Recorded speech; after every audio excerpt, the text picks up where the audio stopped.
Welcome back. Today I'm going to be doing my review on the Maytag commercial top load washer, model number MVWP575GW. This washer is a bare bones, basic, no nonsense washer with only 7 cycles and a really puny 3.5 cubic foot capacity. What this washer lacks in options, it makes up for in spades in build quality and performance. At first glance, this washer looks just like one of the traditional vertical modular washers or the new belt drive washer that Whirlpool came out with back in, I believe it was 2007, perhaps 2011. But if you look at it a little bit closer, you could see that this one is fitted with a 60 microfarad capacitor, which is 10 more than the largest capacity Whirlpool washer that they have. Most of the residential units have a 45 or 50 microfarad capacitor. It also has a much different shift actuator. In fact, I've never seen one like this before. It looks certainly better built than the residential version. It also has a 1/2 horsepower motor, and also it has a much thicker belt than the traditional residential belt drive washer. Even the lid lock is different. It's just a different color, but I think that it's probably a commercial built lid lock instead of the traditional home version.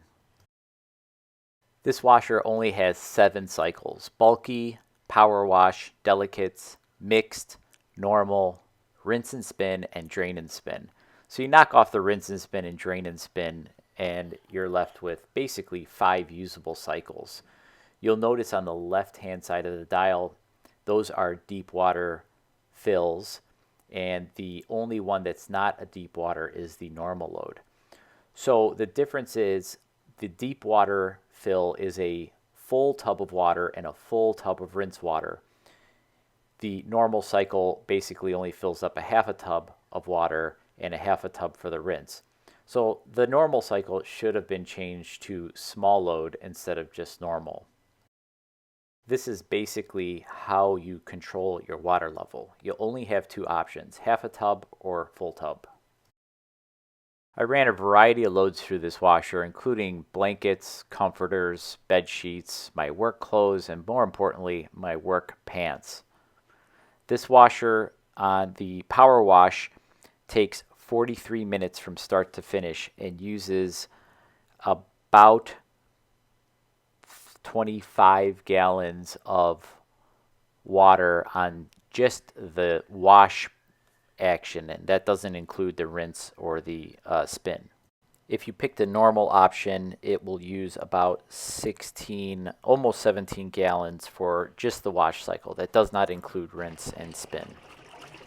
This is it washing empty with just a few microfiber towels, and as you can see, it has really good wash action. The agitator does a great job of moving things around, and the water is quite turbulent.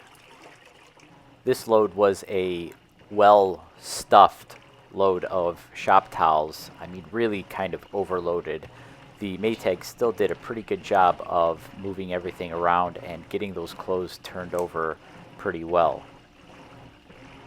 I washed a thin full-size blanket, and as you could see, it did a fantastic job of turning over the blanket. It actually got it really clean. I was pretty surprised on how good of a job it did. It also did have no trouble balancing this load during spin.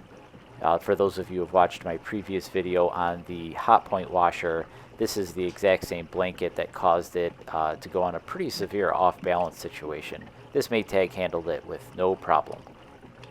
This was a full load of my work shirts and some other thermal shirts and my dark underwear. And as you can see, the washer is doing just fine. This washer does really well on a variety of different loads, which makes it such a great versatile washer. This was a test load of my whites, and as you can see, once it got started, it reminds you just like my favorite washer, the direct drive. I mean, it instantly pulls down those clothes and circulates them really well. This load obviously turned out fantastic, and I was really pleased with the results. And most importantly, this is my fleece-lined work pants. I put 6 pair in this time, and as you can see, it just immediately starts pulling everything down and does a fantastic job. These pants weren't as dirty as some of my previous loads, but they were, pretty properly dirty. So this washer did, I'd say, almost as great as the direct drive washer did. It didn't quite get everything squeaky clean, but definitely acceptable to my standards. I felt like it was clean, and I didn't have to rewash them for the first time ever, really. So let's talk about what's great about this machine. A couple of things that are pretty good. First, you could get a load of laundry done in 30 minutes, which I think is pretty epic. Secondly, it's made in Clyde, Ohio, same place that the KitchenAid washer was made. So this is a really good and well-built machine. I was told that this particular washer is made on the same line as their commercial coin-operated machines. So, and that explains a lot of the quality commercial components that are in the machine. It feels really well built. It doesn't tweak or squeak or do anything weird when I'm moving it around. When I removed the front cover, I just noticed how heavy that front cover was when I took it off. It's also a really good looking machine. I think the simple control panel just is a very classy look, and it's something that I could definitely get used to looking at. It's also very good at balancing loads. I never had one instance where this machine went off balance, despite that it has the suspension rod setup. Now let's talk about the bad things about this washer. And there's not very much. Overall, I really like this washer. The first thing is the slow spin speed. This washer only spins at 700 RPMs. And I will say that after my work pants were done and spun, they still felt pretty wet. I ended up having to dry my pants for almost 60 full minutes, which is kind of something I haven't had to do in a long time. So I think due to the narrow tub and the low spin speed, this machine just doesn't do a fantastic job of extracting water. The fact that it only has 2 water level selections is a little bit of a bummer, but I could definitely look past that. I really wish it had a extra rinse option, but again, that's something that I could probably look past. And the fact that it only has 5 real usable cycles is kind of a bummer, but if you're looking for a machine that's pretty basic and bare bones, then that probably isn't a big deal either. One thing that's really, really important to mention about this machine is the warranty. Now, it comes with a 10-year limited warranty, which basically just covers a couple of the parts in the machine that'll never go bad anyways. But more importantly, it comes with a 5-year in-home parts and labor warranty. Now, that is an awesome warranty. I mean, that rivals that of the mighty Speed Queen washer. But this machine only costs around $850. So if you compare this washer to the Speed Queen washer, which is, you'd have to get the TR3000, which is still $1,000 practically, you're getting 2 more years of warranty with this washer than you are with a similarly priced Speed Queen washer.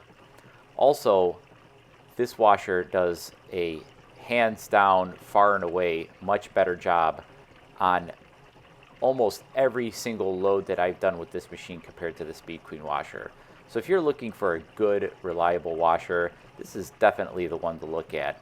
I'm really pleased with the performance of it. It did a great job washing, a great job on all the bulky items and everything that I basically threw at it, except for the queen size comforter. I didn't even put a video on that because, I mean, come on, there's no top loader that's going to wash a queen size comforter.